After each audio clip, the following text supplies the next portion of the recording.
جو ہے وہ ان کو لگتا ہے، ان کے لیے خطرہ لگتی ہے کہ جب تک میں رہوں گا یزید اپنا ننگا ناچ نہیں کر سکتا، اپنی خواہش کو پورا نہیں کر سکتا، تو وہ میری جان کے دشمن ہے۔ جس وقت وہ مجھے پائیں گے تو وہ تم سے کوئی مواخذہ نہیں کریں گے، تم سب چلے جاؤ۔ اور آپ نے اپنے آوان و انصار سے فرمایا کہ ایک ایک آدمی ایک ایک میرے رشتہ دار کا ہاتھ پکڑے اور پکڑ کر کے نکل کر کے چلا جائے، کسی بھی گاؤں میں، جنگل میں، دیہات میں چلے جاؤ، حالات ٹھیک ہوں گے تو سب مدینہ منورہ پہنچ جانا۔ اور اس کے بعد امام علی مقام نے بعض ہمارے مورخین کے نزدیک جو ہے وہ یہ گفتگو کی، اور گفتگو کرنے کے بعد آپ نے فرمایا میرے سامنے میرا حیا کرتے ہوئے، میرا لحاظ کرتے ہوئے تم اٹھ کر کے نہیں جاؤ گے، مجھے معلوم ہے، ایک کام کرتا ہوں، میں چراغ بجھا دیتا ہوں، اندھیرے میں تم نکل کر کے چلے جانا، اور میں تم کو بری ذمہ کرتا ہوں، کوئی مواخذہ نہیں ہوگا، کوئی معاملہ نہیں ہوگا، میں خوشی خوشی تمہیں اجازت میں خود دے رہا ہوں۔ اس کے بعد دیر تک امام پاک علیہ جدی علیہ السلام نے چراغ کو بجھائے رکھا اور آپ خاموش رہے،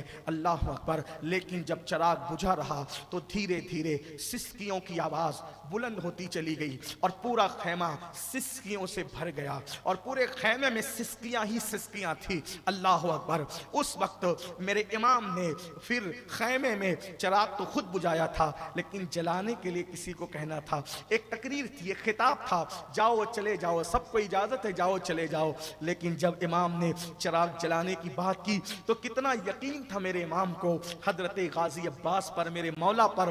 آپ نے چراغ جلانے کی بات آئی تو فرمایا عباس چراغ جلا دو۔ اس کا مطلب آپ کو یہ تھا کہ جو جانا ہوگا چلا جائے گا، لیکن میرا عباس مجھے چھوڑ کر نہیں جائے گا، میرا غازی مجھے چھوڑ کر کے نہیں جائے گا۔ کتنا یقین تھا امام کو۔ میں کہتا ہوں دنیا میں انسان کچھ بنے نہ بنے، میں کوئی بہت مفکر آدمی نہیں ہوں، لیکن ایک بات میری یاد رکھنا، میری کیا یہ میرے بزرگوں کی بات ہے، دنیا میں کچھ بننا نہ بننا، وفادار بننا۔ اس کی وجہ یہ ہے اللہ کے وفادار بنو، رسول اللہ کے وفادار بنو، اصحاب کے وفادار بنو، اہل بیت کے وفادار بنو، اپنے خاندان والوں کے وفادار بنو، جس سے محبت کرتے اس سے وفا کرو۔ یاد رکھنا اہل وفا کا نام ہمیشہ زندہ رہا ہے۔ کربلا میں 72 میں جان دی ہے، لیکن آپ 72 کو اللہ تمہیں کربلا دکھائے آج کی رات کے صدقے، جلد دکھائے، لیکن یاد رکھنا سب کے سب وفادار تھے، لیکن جو جانے وفا تھا کربلا میں اس کو عباس کہتے ہیں، عباس کہتے ہیں۔ کربلا میں یا تو حسین کا گنبد نظر آتا ہے یا تو ان کے وفادار عباس کا گنبد نظر آتا ہے، تیسرا گنبد مجھے کوئی نظر نہیں ہے۔ وفا یہ چیز ہے، یا تو کسی سے پیار نہ کرو، جس سے پیار کرو اس سے وفاداری کرو، یا تو کسی سے رشتے نہ جوڑو، جس سے رشتہ جوڑو اس سے وفا کرو۔ وفا کی بڑی اہمیت ہے، لیکن آج مسلمان تو اللہ رسول کا بھی وفادار نہ رہا۔ 250 روپے کی چپل بیچنے کے لیے وہ اللہ کی جھوٹی قسم کھا لیتا ہے، قرض لینے کے لیے وہ اللہ پاک کی جھوٹی قسم کھا لیتا ہے، بیٹیوں کا رشتہ کرنے کے لیے اللہ کی جھوٹی قسم کھا لیتا ہے۔ سوچے تو صحیح کہ انسان کا معیار کتنا گھٹ گیا۔ بہرحال تو عرض یہ کر رہا تھا کہ امام نے فرمایا عباس اب جلدی جلدی چلتے ہیں، عباس چراغ روشن کر دو۔ چراغ جلا تو دیکھا کہ کوئی نہیں گیا، سب رو رہے تھے۔ اور اس کے بعد مسلم ابن اوسجا نے کہا کہ امام اس زندگی پہ لعنت ہے جو آپ کو کہ بعد ہو آپ کو چھوڑ کے جائیں گے۔ حضرت حبیب جو بچپنے کے امام حسین کے ساتھی تھے، ان کا بھی مزار کربلا میں الگ موجود ہے۔ حضرت حبیب نے فرمایا امام بچپنے سے ساتھ نبھاتا آ رہا ہوں اور بوقت شہادت چلا جاؤں، سیدہ کو منہ کیا دکھاؤں گا، آپ کے نانا کو منہ کیا، واللہ جب تک کہ ہمارے وجود میں خون کا قطرہ موجود ہے حسین ہم تم پر تمہارے بچوں پہ آنچ نہیں آنے دیں گے۔ آپ کیا کہتے ہیں چلے جائیں، ہم نہ جائیں گے۔ اور پھر ایک بات تخجل کی بات ہے، تصور کی بات ہے، عقیدت کی بات ہے۔ ارے نادان انسانوں ذرا سوچو تو صحیح، کوئی جنت چھوڑ کر بھی جنت سے جاتا ہے؟ نوجوانان جنت کا سردار بیٹھا ہوا ہے، لوگ تو ڈھونڈتے جنت کو، ڈھونڈنے نکلتے لیکن اس میں ٹھوکریں کھاتے۔ یہاں تو جنتی جوانوں کا سردار ہے، زینت جنت بیٹھا ہوا ہے، آبروئے جنت بیٹھا ہوا ہے۔ جنت جس کو طلب کرتی ہے، مطلوب جنت بیٹھا ہے، مقصود جنت بیٹھا ہے، اور ان کو چھوڑ کر کے چلے جائیں، اللہ اکبر۔ بہرحال امام سے جب سب نے وعدے کیے اور بات کی، امام نے فرمایا اللہ تم سب کو جزائے خیر دے، اور پھر آپ نے فرمایا جاؤ آخری رات ہے زندگی کی، تلاوت کر لو، عبادت کر لو، سجود نیاز لٹا لو، درود پڑھ لو۔ اور اس کے بعد سب اپنے اپنے خیموں میں چلے گئے، عبادتیں ہوتی رہی۔ امام پاک ادھر جو ہے سیدہ زینب کے پاس آئے، فرمایا بہن کل کا دن جو ہے جنگ کا دن ہوگا اور سر کٹیں گے، شہادتیں ہوگی، تمہیں بہت بڑی ذمہ داری نبھانا ہے، تم نے ماتم نہیں کرنا،